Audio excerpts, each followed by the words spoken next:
entry level, and I was working in a marketing firm very much in the same segment that I'm in now. And my first 3 days of training involved a phone book. Here you go. The next morning I walked in, here you go. Here's a phone and a phone book. Go. So I would use that as an example of a lack of motivation or leadership. Took me a few more years to figure out that I could probably do it on my own, and struck out on my own 5 years later, so I guess I was dumb for 5 years. And then it's taken me 10 years to figure out that there's things I'm probably not so hot at that I should have had someone else do, and there's things that I'm really good at, and I'm going to leave it at that. Thank you, Sam. Vivek, you want to just press the mute button? One more time. Is this working? There we go. Oh, it is working. Okay. I didn't really prepare for that conversation, but managing risk and rewards. Yeah. Now, again, it's just, kind of where did you come from? Okay. How did you start what you're doing? Now, I'm in sales for a living. One of the jobs that taught me the most about sales, unfortunately, I hated the role, but it taught me a lot, was I worked in a Rogers call center. I was selling cell phone packages and cell phones. And I was the person that would try to contact you on your home phone around 6 o'clock at night when you're sitting down with your family for dinner. That job taught me a lot. Number one, when somebody hangs up on you, that the auto call does not stop. You're just calling the next person. So in the course of a shift, you're calling probably 200 people, and 190 of them will hang up on you. So what it taught me was just keep going at it. Always sell, and don't let it dissuade you. It's not personal. It's business. In terms of rewards, what I always thought was fascinating was I would always look at what the objectives the company I was working for wanted out of me, and looked at the bonus structure or the compensation structure to see if it was in line with what they wanted out of me. And I think that's extremely valuable. That's what I do with my sales team today, is I define the 3 to 5 things I care about over the course of a year, and then that's how they're compensated by their bonus at the end of the year. That drives them, it drives the organization's goals, so there has to be some synergy there. And then in terms of motivation, I would say if I promise something to my sales team, like we do a little competition for an extra $100, I always deliver that $100. There's been cases where I will offer $100 and the company hasn't authorized it, so I'll pay out of my own pocket just to keep them motivated. Transparency, and have their back. So I give people chances. People are allowed to make mistakes. Now, if you make the same mistake 3 or 4 times, then it's going to become an issue. But people deserve chances, and I'll never throw my team under the bus. Ultimately, it's my responsibility to take accountability for that team. So if something happens to them or they do something inappropriate, I'm usually one that's falling on the sword for them, and that's what keeps the integrity and the trust in our relationship. So I would say that's, I could probably go on and on, but I think I'll leave it there for now. All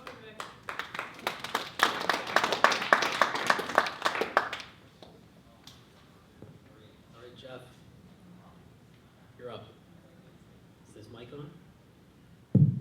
There we go. So my name's Jeff Scobie. As Patrick said, I'm in the retail IT space as a background. I've been in that space for about 15 years. Kind of fell into it by mistake, so I was talking to some of the folks in the reception piece. When I graduated, I really didn't know what I wanted to do. I took the first and only job that was offered to me as a consultant in Toronto. Started as a tester on a large retail supply chain project with Canadian Tire, and sort of worked my way up through then, to the point now where, I'd say a lot of my day is spent managing and leading teams. I think if you were to ask me today, which maybe I didn't know a couple years ago, if you look at leadership, management, and control, the degree of difficulty is probably in that same order. So I would say, control can be taught. There's processes, there's procedures, there's experience you can apply. Management, there's techniques as well. Leadership's probably a bit of a different, more of an intangible thing that's not necessarily bestowed on you by a title, but more by who you are, how you behave, what values you stand for. We heard Vivek and Sam sort of talk about good experiences, bad experiences, how they try and motivate people. So some pretty big topics and some pretty big areas to learn. And in fact, when Patrick shared the course curriculum, my first reaction, sort of reading through the syllabus, was, wow, this business management course that you've scoped out is fairly broad and fairly deep, so there's a lot to know, and hopefully today with some of these questions we can provide some insight to some of those areas. Thanks, Jeff. And what I'd like to do is I'd like to keep it open as well, so if any questions come to mind, please just raise your hand and we'll see if we can get to them. Okay, but to that point of questions, I'd like to read out some of the questions that were submitted. And Jeff, I'll put you back on the spot again, just because that's where I pointed. One of the questions that came in is the speed of new technology, solutions, options. Maybe Vivek can speak to this too, just maybe share this. So the speed of new technology, solutions, options, is it making things more complex for organizations? Maybe Jeff, we could start with you just in regards to Giant Tiger and retail. Sure. So the short answer is yes, but to put it in context, at least as it relates to Giant Tiger, we're a discount retailer. Excuse me. My wife is due with our third child rather in 2 weeks, so I have to keep my phone on in case she calls and goes into labor and I have to leave. That wasn't her? That wasn't her. Okay, good. So we're all good. So what I was saying is Giant Tiger is a culture, picture, we're a 210 store retail chain.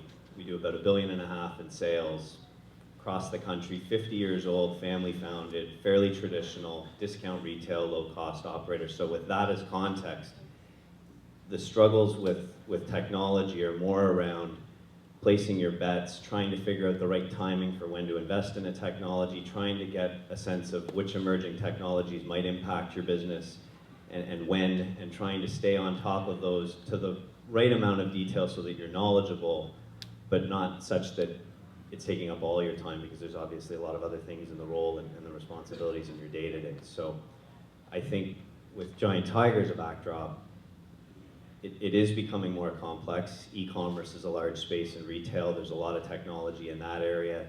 It's sometimes difficult to understand where it fits, how to invest, which suppliers or vendors are the best ones, which pieces you want to outsource, which pieces you want to insource.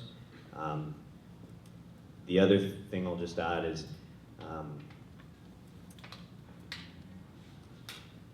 it's trying to guess, sort of how relevant will it be to your business, and how much do you want to spend and invest in it, and at what time. So that piece, coupled with how closely do you want to follow, are sort of the things on top of mind for me and my team and Giant Tiger as a whole. Thank you, Jeff. Do you want to add? The only thing I will add is what I've learned this, and Jeff kind of alluded to this, is with technology. It depends on what kind of company you are. There's going to be technology that's core to your business that you're always going to have to be looking at the next best thing, because it's core to your business. It keeps your business functioning. But then there's a lot of technology that is kind of supporting your core business. And all I would say is, for those things that are not core business, that's where you have to be a little bit pickier of whether you're actually going to make the investment or not. And never sacrifice that for investing in what drives your business, what keeps your employees employed and drives income for the stakeholders. So I would say that's really, really important. And then also is just, not everybody knows everything. It could be, like, you could be the world leader in a given business, but it's the nature of business is things change and technology changes. So kind of accepting that you have your own limitations and outsource to another firm or get advice from another firm in an emerging technology, rather than wasting too much time trying to figure out yourself. And being a little humble to technology, because not everybody's going to grasp all of it all the time. Thanks, Vivek. Sam, I'm going to change topics here, and I'm going to ask you a question that came through. Have you ever walked away from a project or client, and why did this happen? Do you ever fire your customers, basically? Yeah, for certain. Why did it happen? We were misaligned with a client would be the answer. We had a client come to us, and without giving you the whole backstory, they've been a long-time client. They sent me an email one day asking me for something in particular, which wasn't really our mainstream, and so I wrapped all of his files up in a nice little box with a bow on it electronically, and I sent it off to him with a kiss-off letter.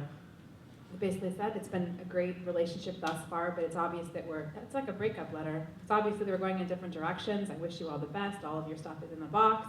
Have a nice life. And it was the reason we did it, of course, is because what they wanted us to do wasn't in our wheelhouse. We would have to become unprofitable or break our process in order to make them happy. And it, like I said, we were going in different directions. Was this just to add, was this a hard decision to make? Was was there a process that you had to go through to actually decide that, okay, we can't go down this road? I guess the first time it was a longer process. It gets a lot easier the second time and the fifth time and the 55th time. At that point now it's a corporate process, right? The team knows that we don't do this kind of work, and it's actually published, and we talk about that on a regular basis. Like the fact that we don't do RFPs is a shock to most people. And then people say, well, why don't you do requests for proposals with the government? And I said, because it's a race to see who's going to drop their pants fastest. And so we're not profitable, right? We can't be profitable if we're dropping our pants, and so yes. First time, I'm going to stand up for myself and say, we're not going to do this anymore. It doesn't make sense. And then after that, it becomes automatic. Makes sense. Any questions from the crowd so far? Doing all right? Just want to make sure I look up. Okay. Okay, so I'm going to, I'll just pick a random question here. I think this is for Vivek or anybody, but I'm going to say Vivek.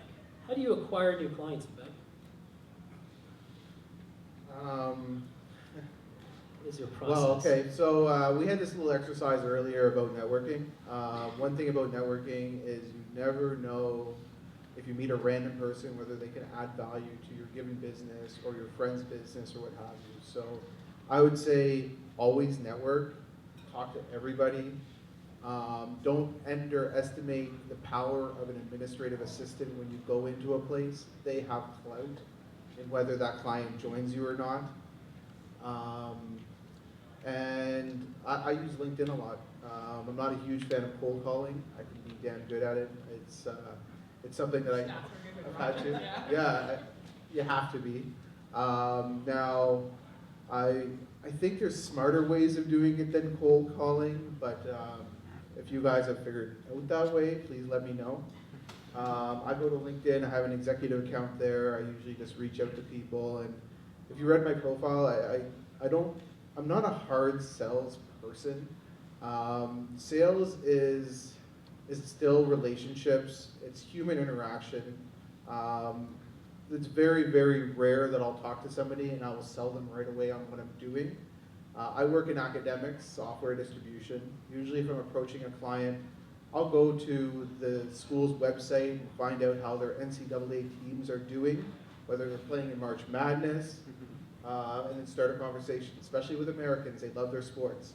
So I can tell you if I know they're playing in March Madness and I mention it, they'll say, students haven't come to school for a week. We're just watching basketball. And that's a great way to break the ice. So try to find something in common with them. And business is relationships. I mean, the amount of times that a relationship can close a deal because somebody likes you and they believe in what you're doing, opposed to the actual technical background of your technology is amazing. It can differentiate you. So I would say that's it too. Thank you. That's great. I'm just digesting the information as well, and it really resonates as far as when you're talking about selling. It really does ultimately come down to those relationships and how you like and interchange with someone else. Not always about the product. I think even Sam and I were discussing that in the networking portion of tonight, where people buy from Sam because she kind of helps with their own objectives. It's not just about the products that she's offering her clients. And with that, maybe Sam, I'm sorry, I'm just working off the flyer. It's not part of my questioning or my script here, but along those lines, can you kind of explain, what you've done with your business to connect better with your clients in that way and be more of that advisor? No, I'll do my very best. One thing when I woke up this morning and I was thinking about you guys. Yes, I was thinking about you guys this morning when I got up. It should make you feel good. Were you stressed out? No. Okay, good. One thing I wanted to make sure that I communicate with you today is the importance of a personal brand. I've been very successful at that, but I fumbled with it for a good 10 years the first time through. And I'll probably fumble it again in future, right? There's only one journey I'm on here. But I've been very successful with it, and really it started just in 2010 for me. I've been in the promotional business since 2000, but in 2005 I bought a company and thought I'm going to try entrepreneurship. And so from 2005 to 2010 I stumbled around in the dark. Not literally, but you get the idea. I kind of tried to do a little bit of everything and really accomplished nothing. I managed to do some business and enough to pay the rent and make money, but really I wasn't making my mark. And really in 2010 I was buttonholed by a speaker, and she basically said, "Oh, what's so special about you?" And I said, "Well, I'm in Ottawa. I was born in Toronto, so don't hate me." I said, "I'm in Ottawa. No one's really creative in Ottawa. It's Ottawa." She laughed at me, and she's from Montreal, so she's like, "What?" She said, "You're not creative here." And she looked at me, she's like, "You and I are going to talk after." And so she basically sat me down, and she said, "Now tell me about yourself." And it was at that point that I really got clear on why I started this company 5 years before. I had forgotten, in trying to be like everybody else, I'd forgotten that I set out to do something different from everybody else, or I could have just gotten a job, right? So in 2010, the next morning I went into my staff at 8:30 in the morning. I had an impromptu meeting. I flip charted my way through an hour and a half and said, "Okay guys, I'm sorry. I had you on the wrong road and I screwed up. This is the road I meant to go on, and this is where we're going." And they all looked at me like, "Where the hell did Sam come from?" Because she's been dormant for 5 years. And so that personal branding exercise, I call it an exercise, but really it was a slap to the head, really set me on a path, and that's helped me get everywhere. People that, like, if know me or not, but when people do know who I am, they already know what I stand for. They've either heard of the company or they've heard of me. Hey, so my name is Thomas, and I'd like to ask if you can walk us through the self-branding exercise. Well, the self-branding exercise is really just ask yourself this question: do I stand for something? Right? And there's a great TEDx talk on this. Simon Sinek. You guys familiar with him at all? Start with why. Start with why, yeah. But he talks about standing for something. If you don't stand for something, you're just like everybody else in the crowd, right? So the fact that you just stood up and asked a question makes you memorable to me, right? Now, if you ask me a question that makes me think, even more important. But when I walk into a room and I literally get the mayor's breakfast, I don't know if Lorraine is still here or not. Yeah, she knows me from the mayor's breakfast, but we've never actually met, right? But she knows of my brand and she knows of me because when I go to the mayor's breakfast, I'm the only one in the room that makes a sound when they introduce people. Lorraine, do you remember what that sound is? Yell. Yeah, I literally yell. It's a room full of suits at 8:30 in the morning in council chambers, and I literally go, "Woohoo!" And now when I'm not there, they wait for it. I was away at a wedding 2 weeks ago and they had a breakfast and I wasn't there and I forgot to send my delegated woohooer, and they told me they waited a few minutes for me to woohoo. But that's, like I said, that in a room like that, it took me 8 years really, or 4 years now, to really work on just identifying the fact that Sam is always there, she's always authentic, I always tell you what I think, and I'm hard to be missed in a room, right? But I'm authentic. Sorry, that was kind of the answer to the question. And I love how you delegated there, which is definitely a management duty to make sure that someone's in the room to do the woohoo. Because we just had that conversation this morning about we've never met, right? Other than now. And when I called Sam this morning, I said, I feel like I know you because I go to the chamber events and there's always someone representing, right? So it's lessons learned too, as well as you can't be in every room all the time, right? That's great. Jeff, I'd like to go to you. There's a question here that that I find really interesting and hopefully interesting to everybody here. How is GT, or how has Giant Tiger been able to survive the ups and downs, GT Boutique, of our unpredictable economy? I know it's a bit of a big question here, but I think just in the light of the recent big one that has gone down across Canada in your space, it's just what, yeah, any thoughts there? So I got some of these questions in advance, so I'll admit I've had the opportunity to do some pre-thinking, because there's probably not one specific thing we've done that's made us successful over the 50 years. But to cite a few examples, I mean, some of it's are mixed. So I think in the 90s, we went from being sort of a general merchandise retailer and expanded into food. Before Walmart did it, before some of the other big stores that were traditionally hard goods or clothing retailers did. So in some ways, it's a bit of a natural hedge in an economic downturn, because regardless of how bad the economy gets, food is sort of a staple and people still need to eat.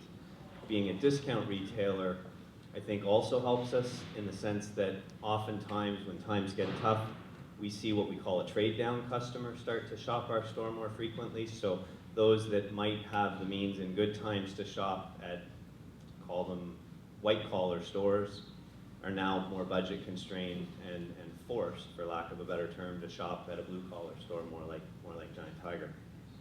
So I think just in terms of the business we're in, those are two good insulators and two good decisions we made along the way that have helped us become a little bit more recession-proof, if you will. I think the other two big ones, which are more org structure and strategic decisions when our founder, Mr. Reed, put the company together, were a franchise model. And unlike many franchises where you charge a hefty fee and you effectively have an employee working in the store, our franchisees are more like owners. So they have an equity stake, they own the business, they also buy all of the merchandise. So it's not like a Walmart or a Zellers where we're pushing the product into their store. Every owner in every one of our stores makes a deliberate decision on what to buy. They know the local market, they're connected to the community, they know the different trends. Computer software hasn't figured out how to allocate merchandise properly to 200 different stores. These people who have a vested interest and a commitment, you can imagine if they're spending their money and they're buying it, they have a vested interest in selling the product. So they're also able to be more adaptable as the market fluctuates. And then the last piece is just one of the things that Giant Tiger does very well and has been instilled in a number of senior folks over the years is inventory management. So even centrally when we buy our inventory and offer it to our stores, we're very good at reading trends and being ready to react and decreasing our inventory investment if we believe there's going to be a sales decrease, or quickly responding to any kind of an economic change. So there's 1,000,001 reasons why Giant Tiger does well in those situations, but those I would say are some of the major ones that come into play. So it's not just cheap bacon. It's a really good bacon price at my local. I keep bugging Jeff because there's a Giant Tiger near me. And feel free if I'm talking, if something piques your interest, just to stick your hand up. We can take a tangent or even have a one-off after the fact. So we were discussing the Giant Tiger in my area, and if you ever need a secret shopper, Jeff can just pay me in bacon, and I'm good there. Bacon. It's good cheap bacon there. Yeah, we'll pay in trade. Yeah, that's good. So, I'm hearing a lot of, really connecting with your client, right? Really understanding your market, and it kind of resonates. And I think it's very relevant to any industry, right? Any business. So I'm seeing definitely a trend here. So Vivek, I think we have time for a few more questions. I'd like to address this one to Vivek. One question kind of pointed out the relationship, the fact that your business is a family business, Vivek. And I thought that was interesting as one of the questions for a few reasons. And one of the ones that they were just kind of pinpointing on, how has that affected your company being a family business? And can you explain perhaps the different dynamics that it's created within? From your perspective. Wow. This is a loaded question. Positive and negative. Whoever in the room asked that question, I'll meet you in the parking lot after. But it's a valuable question to ask. I'm glad you guys did your research on me. family-run businesses are tough. It's not necessarily like a family-run business in terms of one sole owner. It is a corporation. My father founded the company back in 1997.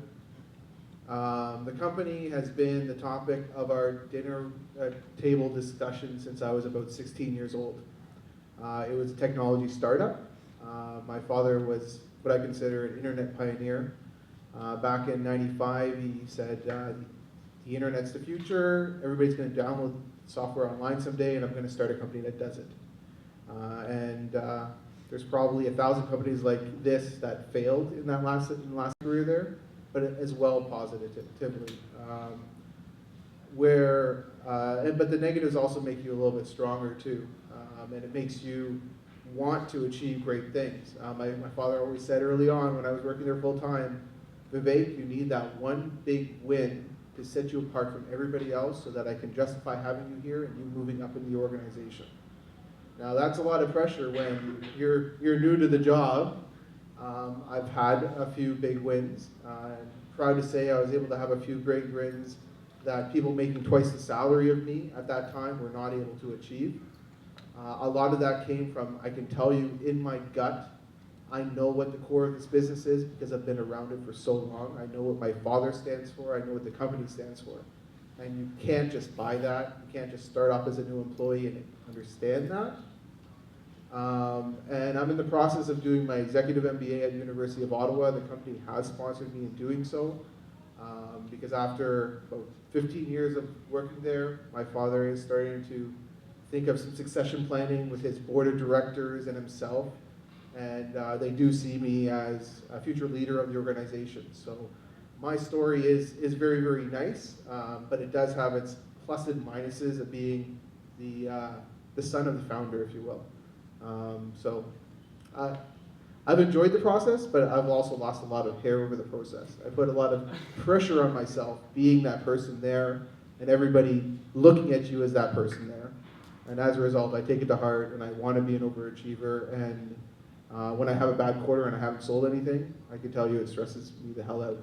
And I'm probably the one with the most job security there, but it still stresses me the hell out. Thank you, Vivek. And I know that quite a few of you, yes, great, that are part of family businesses, so that's fantastic. Go ahead, sir. My name is Dylan. My question, I noticed you're a Sammy too. I am a Sammy. I'm surprised you know that. Cool. But my question is, have you always seen the same kind of goals as your dad and visions as your dad with the company? And do you still envision the same kind of thing that your dad did, or do you plan on maybe bringing it to another path or to another niche market, or like? That's a really good question. Yeah. Well, number one, I have the utmost respect for the company my father has grown. So when it comes to my personal opinion of that company, I don't share it with him as much as I probably should, because I still see it as his baby. He's so emotionally attached to that organization. He's the integrity of it. He's the leader of it. So for me to try to suggest things, I can certainly suggest things, but it's really, really hard. I mean, if you're a founder of a company and you put your blood, sweat, and tears into this thing for years, it's really, really hard for you to have somebody else tell you how to do it. And it's really hard as somebody else like me, who has been the benefactor of an amazing thing my father has done, to question him. That being said, I also believe that things evolve. There's opportunities that I may see that he may not. So we do get together, we talk about strategy. I try to understand where he is going. I augment where he is going with stuff I've learned that I think would be successful getting him there. But I do accept that it's his baby. It's his life. So I'm not too aggressive with regards to that. I feel like he has a track record of success and he deserves that, to be able to drive it where he believes it should go. I'm not sure if that helps, but that's how I feel. Thomas. I got a question to all of you. How did you motivate your employees or your team without monetary reward? Like, That's great. Perhaps, yeah, Jeff or Sam could and if you jump can give in. maybe specific scenario example. So when my team, when a new person starts with me, we actually have a standard form letter they fill out for us, and it's if I had $25, I'm going to answer your question. If I had $25 and I wanted to tell you what a good job you were doing, what would you like from me? Right? If I had $50, so you'd fill this out. $100. If I had absolutely no money, but I wanted to tell you how wonderful a job you were doing, how would you like that? Right? And I've gotten tons of responses over the years. Most of them want a joke or a hug, or they want to spend time together outside of work. But that's usually how we do it. We've asked them what they want. Yeah, so from my part, this is another one that's, relatively new to me. I haven't been managing for more than about 4 years, and I think it's partially a cultural answer at Giant Tiger, so I think, take that into context with, I think different companies manage these kinds of situations differently. What we try and do, first of all, we pay quite well at Giant Tiger, so the monetary side, we believe, is important to attracting the right people and retaining the right people. And on a personal note, I believe we can keep a leaner org structure with fewer well-tenured, qualified, well-paid people than we can with more people, paid less. So the financial comp culturally at Giant Tiger is definitely a piece that we maybe do things a little bit differently on. As for the non-monetary, we have open discussions with our employees. It won't, when you're in a position of management and leadership, it won't be long before somebody ends up on your door asking for more money or for more responsibility. So we take a business-based approach, and again, that's our culture. We're very fiscally responsible. A lot of the time, there's not money to be given out. We're under a budget. We haven't had a good year financially, so we're honest there. We also have an open dialogue with the employee that makes it sort of a two-part piece. So, employees have to take some responsibility for identifying opportunities and looking for areas to grow in interest. And as employers, it's our job to make sure they're compensated in whatever form is reasonable if they're adding more value to the organization. So I'd say it's probably maybe a little bit more of an old school mentality, but again, we're a 50-year-old privately held company, and that's kind of how we manage it. By the same token, in a leadership role, I sort of feel it's partially my job to be helping, or at least being understanding of what our employees are looking for, what they value. We don't have a formal sort of, what are some of the things you would like if we couldn't give you more money? But those same conversations and that same kind of understanding of your staff is important. Sorry. Did you want me Yeah. to answer that one too? Sure, yeah, please. I can keep it short. And I think this will be the last question. Answer. Okay, so number one, something I do with my sales team every year is I do their annual reviews. I believe in a 360 review where I evaluate them and they evaluate me. Number two, I'm always asking them, what does it take you to have my job within 3 to 5 years from now? Because I want to help you get there. That builds trust, that keeps them motivated. My sales team, they're all unique individuals that have their own needs and wants in life. I don't treat them the same way. Some value, they have young families, they value having flexibility to get their job on, their kid's sick, they need to take off. They like that. I have a younger guy who is, from the day that I hired him, he's been a flight risk to leave because he's very sharp, he's damn good. So what I have to do is I have to augment his work. I have to keep on giving him more and more interesting tasks so that he doesn't get bored. What I noticed is when he gets bored, then he gets less productive.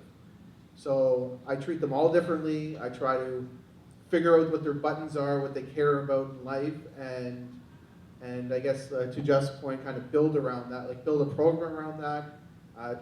And really, again, it comes down to relationships. Just have a relationship with people, understand what they care about, and make you feel like you have their back too.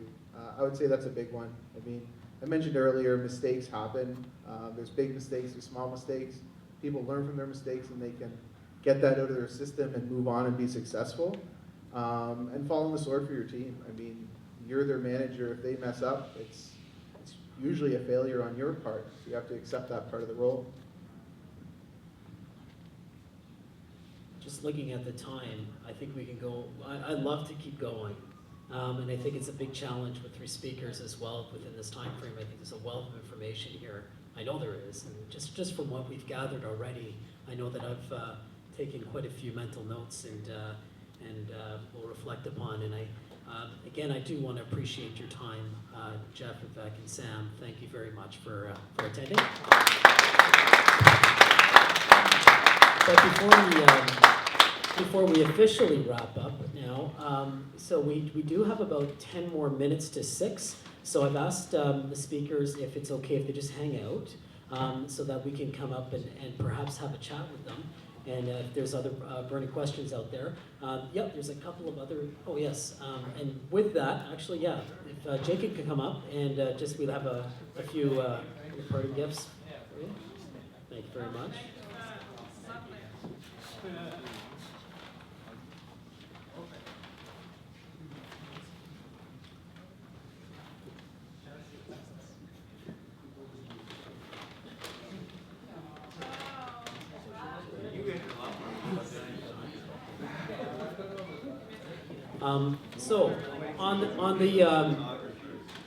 And then again, before I let you free to mingle and chat with each other and maybe come up and chat with the speakers, I'd like to again thank AC Hub for all you've done to set up this beautiful event for us. Logistics, I mean, it's half the battle with putting on any kind of event, is having that support. So AC Hub, thank you very much.